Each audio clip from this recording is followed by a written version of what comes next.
நான் உங்கள் டிகே. இன்று நாம் பார்க்க போகும் இடம் 7ஆம் நூற்றாண்டில் பல்லவ அரசரால் கட்டப்பட்ட தாளகிரீஸ்வரர் எனும் சிவன் ஆலயத்தை தான் இந்த வீடியோவில் நாம் பார்க்க போகிறோம்.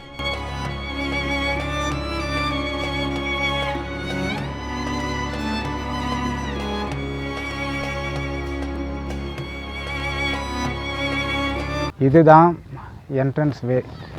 என் பின்னாடி தெரியுது இல்லை? ஸோ இங்கேருந்து தான் நம்ம இந்த மலையை ஏற ஆரம்பிக்க போகிறோம். வாங்க.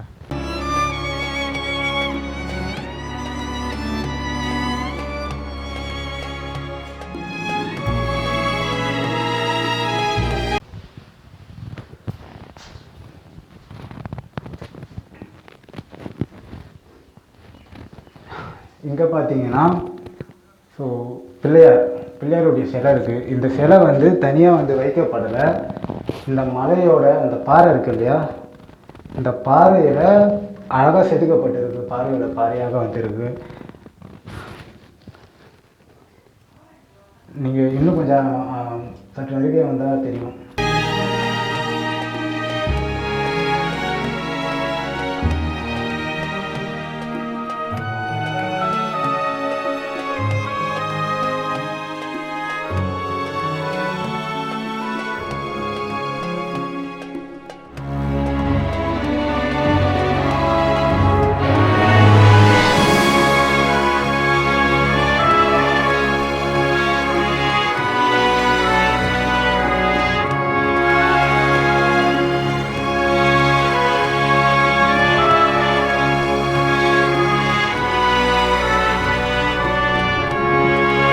இது ஒரு சின்ன மலை தான், ஆனால் ரொம்ப அழகான மலை. இந்த மலையை சுற்றி மலைகள் தான், ஒரு மலை பிரதேசம் மாதிரி அமைஞ்சிருக்கு. ஸோ இந்த கோவில் இது ஒரு சிவன் கோவில். அதை நான் முதல்ல சொல்லிக்கிறேன். பல்லவர்களால் கட்டப்பட்ட கோவில். 2ஆம் நரசிம்மவர்மன் அப்படிங்கிற ராஜாவால் கட்டப்பட்ட ஒரு கோவில். கிட்டத்தட்ட 7ஆம் நூற்றாண்டில் கட்டப்பட்டது. அவ்வளோ பழமையான ஒரு கோவில் இந்த சிவன் கோவில். இதுக்கு பேர் தாளகிரீஸ்வரர் அப்படின்னு இந்த பேர் இந்த கோவிலுக்கு. இன்னும் இந்த கோவிலுடைய சிறப்புகளை நம்ம மேலே போய் பார்க்கலாம். வாங்க.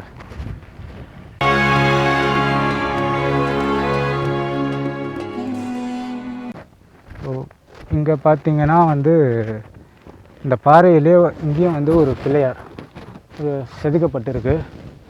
ஸோ பல்லவர்கள் ஏன் இந்த சிற்பத்தில், இந்த கலை சிற்பத்தில் ஏன் சிறந்தவர்களாக இருந்திருப்பாங்க அப்படிங்கிறது இதிலிருந்தே தெரியுது. ஸோ பாறைகள் எவ்வளோ அழகாக குட்டியாக ரொம்பவும் அற்புதமாக இருக்குது இதை பார்க்குறதுக்கே.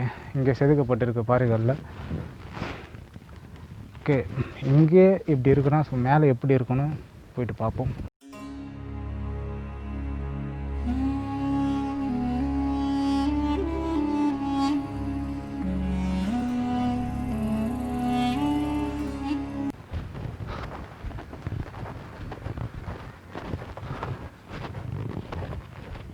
இங்கே ஒரு சுனை இருக்குது. ஆக்சுவலாக இந்த சுனையில் இங்கே பார்த்தீங்களா குடிநீர் அப்படின்னு எழுதப்பட்டிருக்கு இங்கே. ஆனால் இதை பார்த்தா குடிநீர் மாதிரி எனக்கு தெரியல.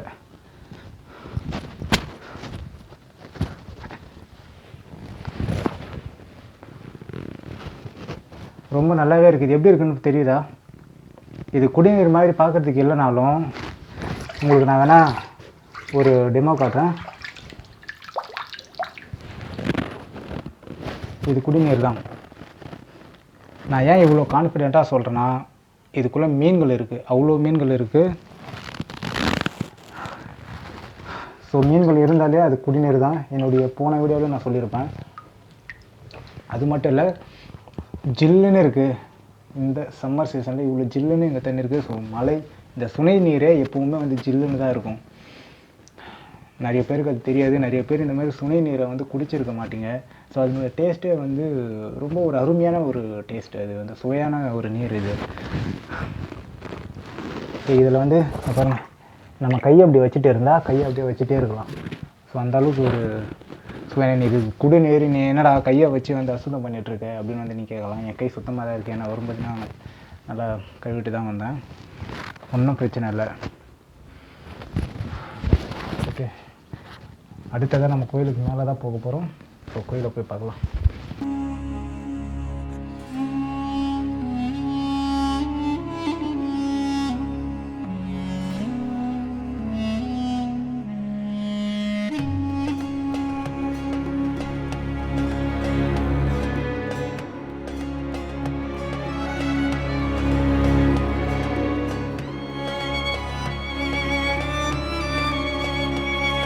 கோயிலுக்குள்ளே வந்த உடனே ஸ்ட்ரெயிட்டாக வந்து மூலவர் அறை தான்.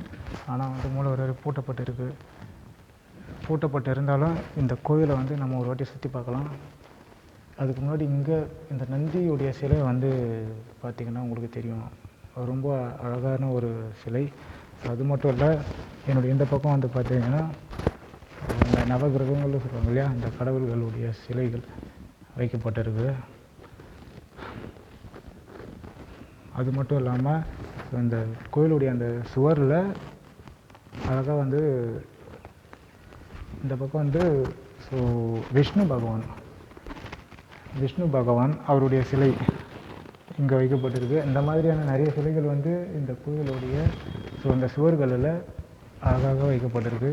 இந்த கோயில் மொத்தமும் நாம் இப்போ சுற்றி பார்க்க போகிறோம். கிட்டத்தட்ட வந்து 7ஆம் நூற்றாண்டில் கட்டப்பட்ட கோவில்னால் கொஞ்சம் யோசிச்சு பாருங்கள்.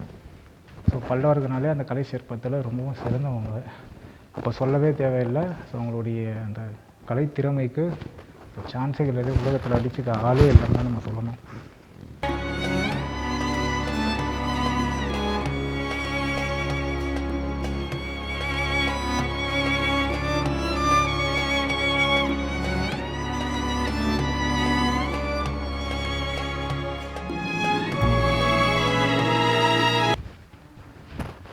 இங்கே பார்த்தீங்கன்னா இங்கே ஒரு லிங்கம் இருக்குது.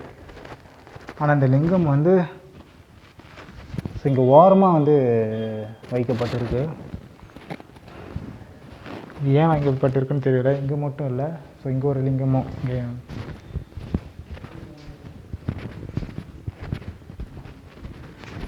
இங்கமும் ஒரு லிங்கம் இங்கே வைக்கப்பட்டிருக்கு.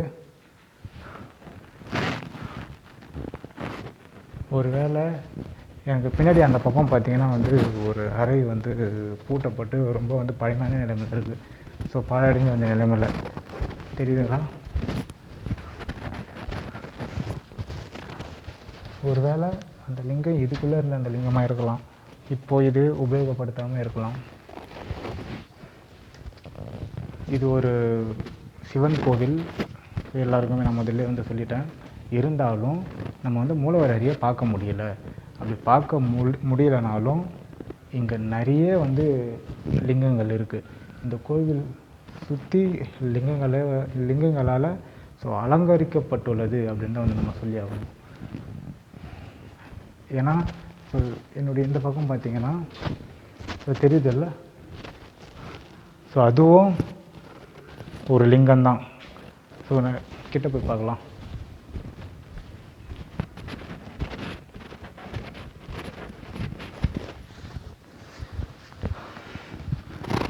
பாருங்கள், இதுவும் ஒரு லிங்கம் தான். ஆனால் இது வந்து அந்த ரவுண்ட் ஷேப் லிங்கம் இல்லை.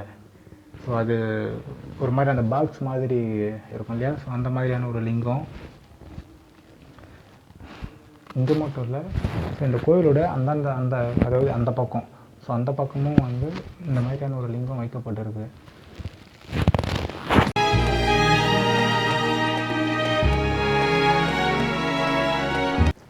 நான் சொன்ன மாதிரி இங்கேயும் ஒரு லிங்கம்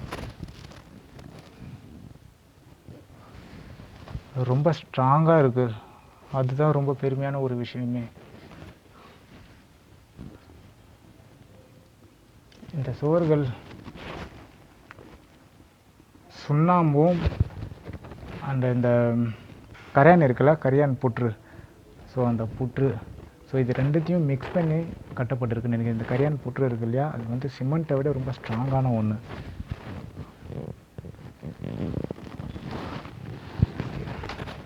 பின்னாடி அந்த பக்கமும் பார்க்கலாம்.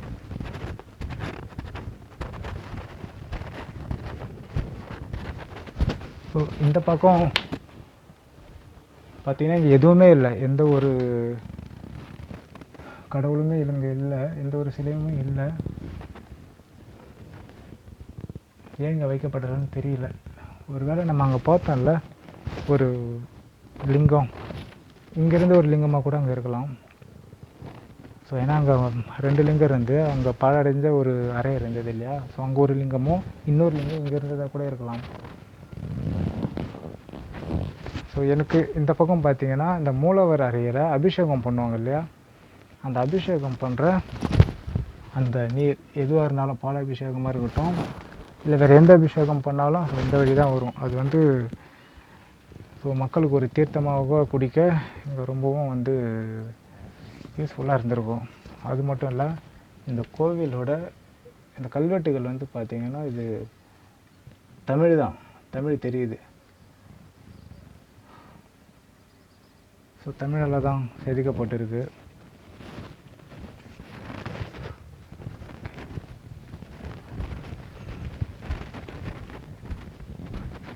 கோவிலோட பின்புறத்தில் தான் இருக்கும். இந்த கோவிலோட பின்புறத்துலேயும் ஒரு லிங்கம்.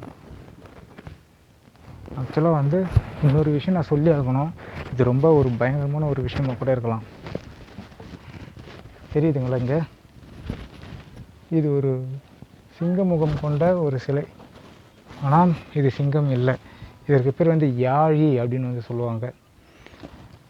யாழினா என்னன்னு நிறைய பேர் கேள்விப்பட்டிருக்கீங்க. அது ஒரு ஸோ யானை உருவம் கொண்ட ஒரு சிங்க முகம் மாதிரி அந்த ஒரு யானை முகம் கொண்ட ஒரு யானை தான் அது. ஸோ அதுக்கு பேர் வந்து யாழி அப்படிங்கிற ஒரு சரி அப்படின்னு ஒரு பேர் பெற்றது. ஸோ அதுதான் இங்கே வைக்கப்பட்டிருக்கு.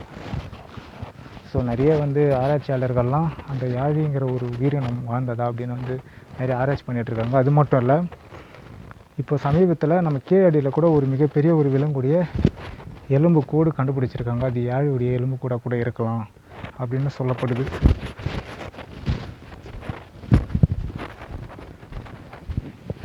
இங்கே மட்டும் இல்லை, இந்த பக்கமும் அந்த யாழியுடைய சிலை செதுக்கப்பட்டிருக்கு.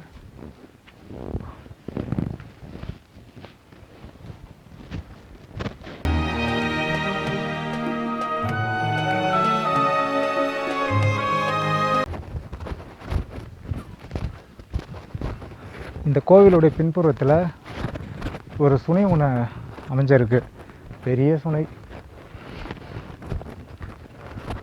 ஆனால் நீர் வந்து இங்கே கெட்டு போயிட்டுருக்கு. நம்ம முதல்ல ஒரு சுனை பார்த்தோம் இல்லையா, அது மட்டும்தான் குடிக்க தகுந்தது, இதுக்கு குடிக்க தகுந்தது இல்லை.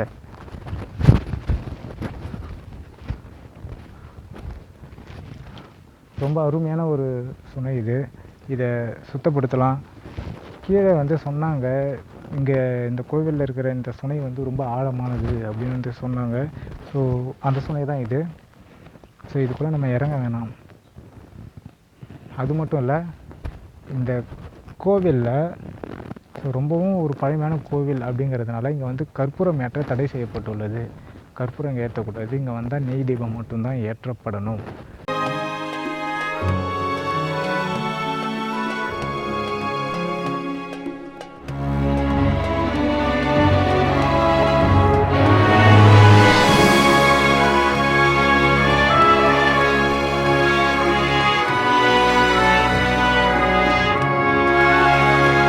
இந்த பழமையான கோவிலை முழுமையாக நம்ம சுற்றி பார்த்துட்டோம். இங்கே இருக்கும் ஆழமான சுனைகளையும் நம்ம தெள்ள தெளிவாக பார்த்துட்டோம். ஸோ இங்கேருந்து கிளம்ப வேண்டிய நேரம் வந்துடுச்சு. அடுத்த வீடியோவில் நான் உங்களை சந்திக்கிறேன். உங்கள் டிகே பாய்.